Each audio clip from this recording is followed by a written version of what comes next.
Recipe બનાવવાની છું જેનું નામ છે દાળ ખાખરા। તો આપણે સ્ટાર્ટ કરી દઈએ અને ઇન્ગ્રીડિયન્ટ્સ તમને બતાવી દઉં છું।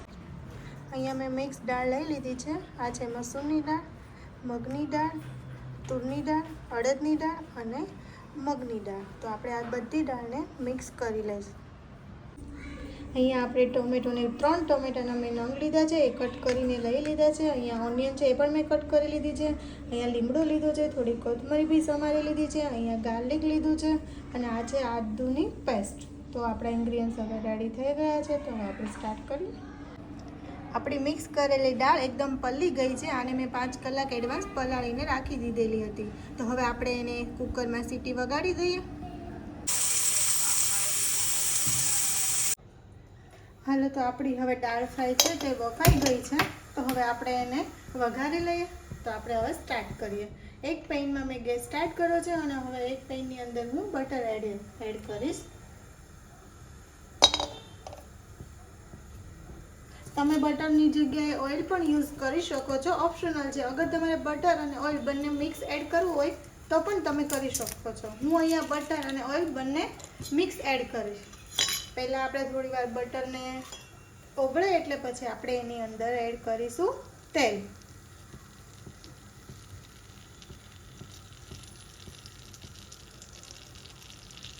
થોડી આપણે બટર અને તેલની ક્વોન્ટિટી થોડી વધારે રાખીશું। હવે એને આપણે ગરમ થવા દઈએ।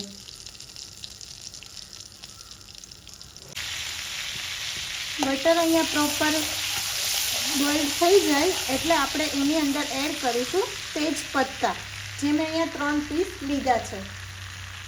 એ નાખવાથી કેવો ટેસ્ટ પણ એકદમ મસ્ત આવશે।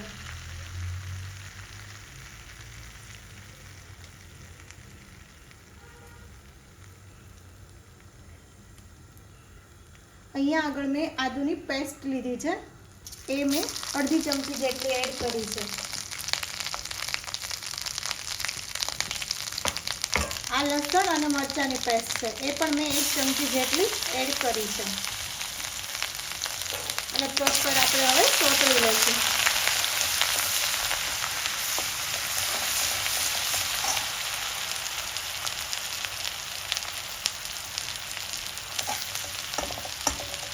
એના પછી આપણે જીરું એડ કરીશું, જે મેં અહીંયા અડધી ચમચી જેટલું લીધું છે। જીરું સોતળાઈ જાય એટલે આપણે અડધી ચમચી જેટલી હિંગ એડ કરીશું।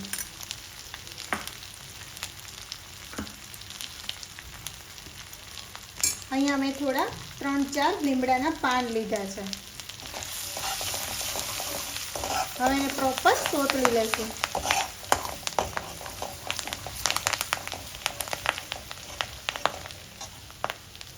હવે આપણે આમાં થોડું પાણી એડ કરીશું, બહુ નહીં, થોડું જ પાણી એડ કરવાનું છે। હવે આની અંદર આપણે બધા જે મસાલા છે એ એડ કરીશું। પહેલાં આપણે બધા વેજીટેબલ્સ એડ કરીશું।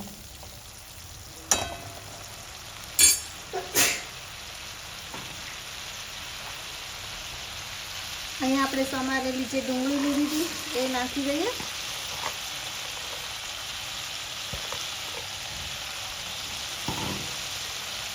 અને સમારેલા જે ટોમેટો છે એ પણ એડ કરી દઈએ।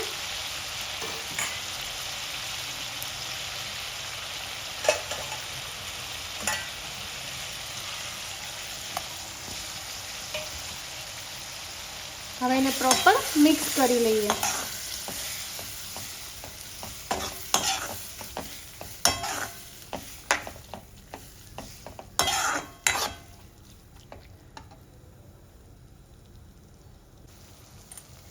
હવે આની અંદર આપણે 1/2 સ્પૂન જેટલી હળદર એડ કરીશું।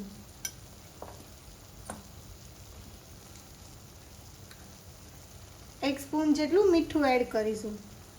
મસાલામાં અત્યારે આ બે જ વસ્તુ એડ કરી અને આપણે ટોમેટો અને જે ઓનિયન છે એને પ્રોપર સોતળવા દેશું, જેથી કરીને એકદમ ચડી જશે। બીજા કોઈ મસાલા હમણાં એડ કરવાના નથી। આને આપણે પ્રોપર મિક્સ કરી લઈએ।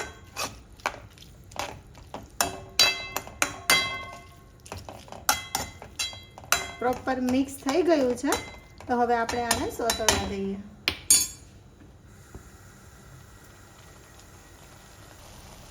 હવે આપણું જોઈ શકો છો એકદમ આવું એકદમ સોતળાઈ ગયું છે.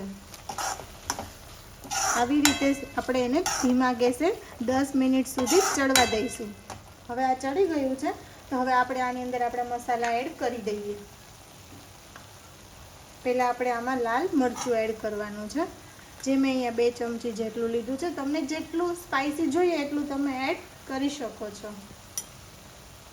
હવે આપણે આમાં 1 સ્પૂન જેટલું જીરું પાવડર એડ કરીએ છીએ.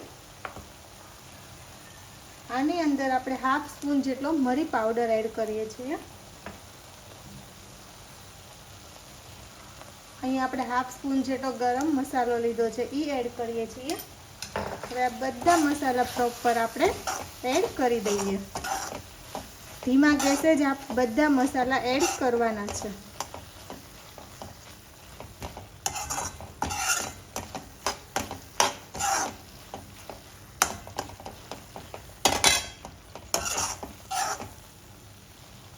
આપણા મસાલા એકદમ પ્રોપર એડ થઈ ગયા છે. તો હવે આપણી જે દાળ હતી બફાયેલી એને આપણે એડ કરી દઈએ.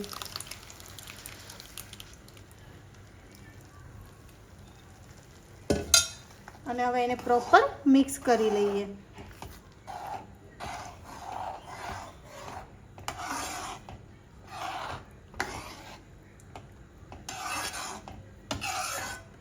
આ દાળને આપણે એકદમ પતલી પણ નથી કરવાની અને એકદમ થીક પણ નથી રાખવાની. આપણે જ્યારે ખાખરાની સાથે દાળ ખાતા હોઈએ છીએ તો એકદમ કહેવાય ને કે જે થિકનેસ હોય એ પણ વધારે નહીં ચાલે અને એકદમ પતલી હોય તો પણ એ નહીં ચાલે. એને પ્રોપર બહુ થીક પણ નહીં અને બહુ પતલી પણ નહીં, આપણે એવી રાખીશું.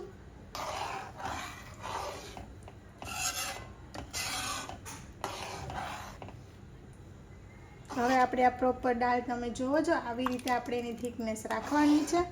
અને આ દાળ આપણી હવે રેડી થઈ ગઈ છે. તો હવે આની ઉપર આપણે થોડી કોથમરી એડ કરી દઈએ. તો આપણી દાળ હવે રેડી છે.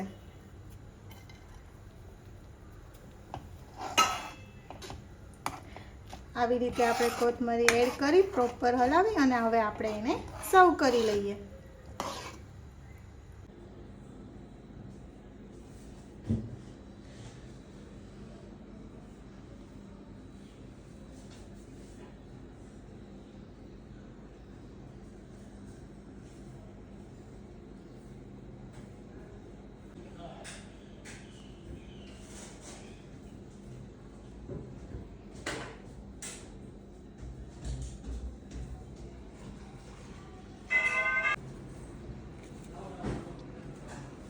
સો રેડી છે આપણા દાળ ખાખરા.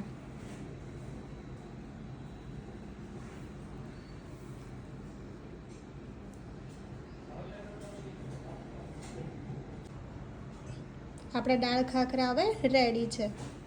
તો આવી રીતે તમે પણ બનાવશો ડિનરમાં તો એકદમ મસ્ત ઇઝી અને ડિનરમાં પણ બહુ મસ્ત લાગશે. આપણા દાળ ખાખરાની દાળ હવે રેડી છે.